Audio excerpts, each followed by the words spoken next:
Hi, I'm Rob, Principal Database Engineer for the Babelfish project at AWS. In a previous video, we introduced the Babelfish Compass tool. In this video, we will be taking a deeper look at Compass, especially at the more advanced options for analysis and reporting. Compass is a standalone tool to help determine whether a SQL Server-based application can be migrated to Babelfish for Aurora Postgres.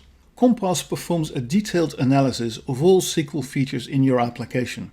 It reports all the features found and classifies them as whether supported by Babelfish or not. Based on the Compass report, you can determine whether a migration to Babelfish may be feasible. So running Compass should always be the first step when considering a migration to Babelfish. You may want to check out a separate video which is an introduction to Babelfish and which shows you the basics. Compass is published as open source at GitHub. The easiest way to get there is to do a web search for Babelfish Compass. From GitHub you can always download the latest executable version as well as the user guide. Compass is a command line tool, so on Windows you have to open a command prompt and run babelfishcompass.bat from the command line. You always have to specify the name of the report first. Here that is any company 1. In the simplest case, you just specify a single input file as shown here. Compass creates a new directory under Documents Babelfish Compass where it stores the report. When the report is ready, it will be opened automatically in your browser as shown in the other video with an introduction to Compass. Compass also runs on Mac and on Linux, so you have to open a new shell and start babelfishcompass.sh. The command line arguments and everything else are pretty much the same as on Windows. Note that on Linux the report is not automatically opened in your browser, so you have to open it manually.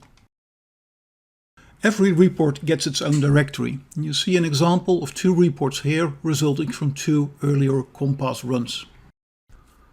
When looking into a report directory, the first thing we see is the Compass report itself. That's the .html file. There is also a copy of the report as a flat text file. There is also the directory captured.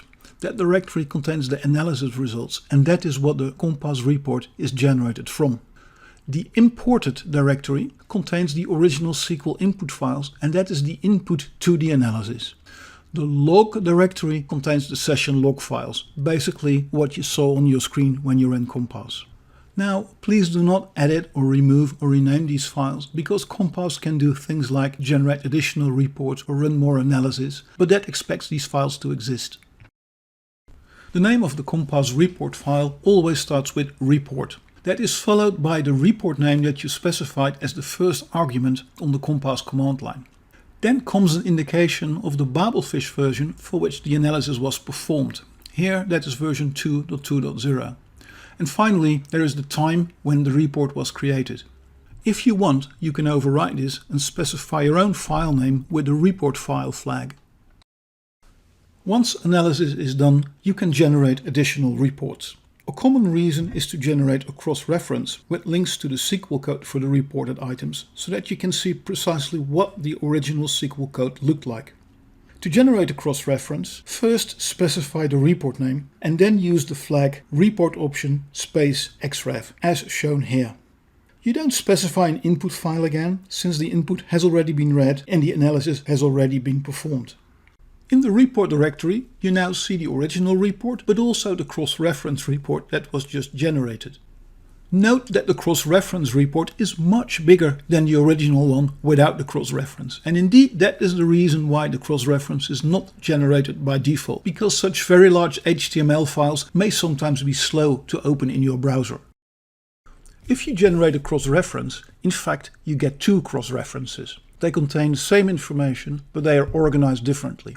The first one is ordered by SQL feature and the second is ordered by SQL object. Here's what it looks like.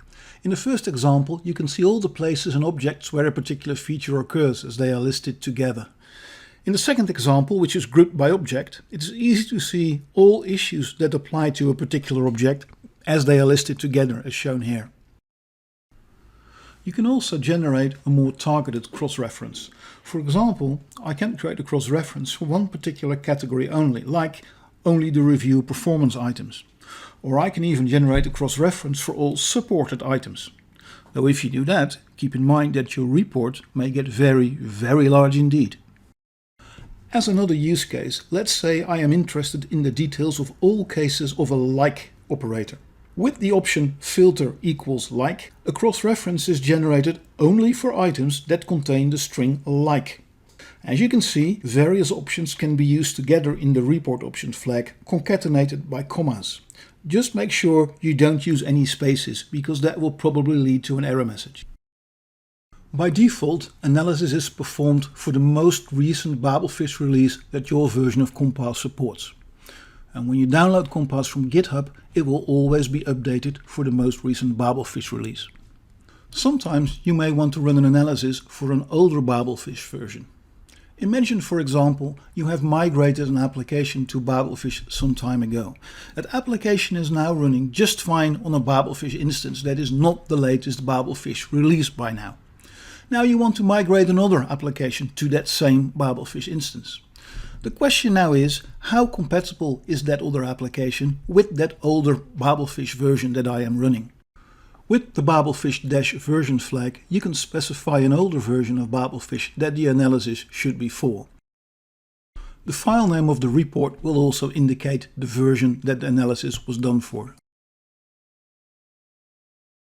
Okay, now consider this scenario. You were interested in migrating an application to Babelfish, so you get the latest version of Compass and you run an analysis. However, the Compass report shows that your application uses various SQL features that Babelfish currently does not support. Now, you decide to wait until a newer version of Babelfish will have support for the features that you need. So, after half a year or so, you get yourself the latest version of Compass and you want to rerun the analysis for what is then the most recent Babelfish version. With Analyze, you only specify the report name. You don't specify any input files. Compass will then rerun the analysis for the latest version of Babelfish that it supports on the original input files, of which it still keeps a copy in its imported directory. Based on the Compass report that this produces, you can then determine whether this is a better moment to migrate your application to Babelfish. Babelfish supports many T-SQL features, but not everything. Compass can help you migrate some of those unsupported features, even though Babelfish itself does not support them. This is done by Compass by rewriting unsupported features with SQL code that Babelfish does support. For this, you have to specify the rewrite flag. With rewrite, for a selected number of T-SQL features, Compass will modify the SQL input file and create a new file with those features rewritten. Rewriting will only be done for unsupported features. Once Babelfish adds support, Compass will no longer rewrite it. Here are some examples of SQL features that Compass may be able to rewrite for you. For example, a merge statement can be rewritten with a series of inserts, updates and deletes that together give the same result as merge. Here you see some actual examples of how Compass may rewrite certain SQL constructs for you. For example, wait for delay is rewritten as a direct call to the Postgres procedure pgsleep. When Compass has rewritten a file, you will see a directory rewritten show up in the report directory. Inside that directory is the original SQL file that has been rewritten, but now it has rewritten in its name. It is this file that you need to use to recreate the DDL in Babelfish. When you do not specify the rewrite flag, there will be a section in the table of contents in the Compass report that says Automatic SQL Rewrite Opportunities. This section will list all the unsupported features that could have been rewritten if you had specified the rewrite flag.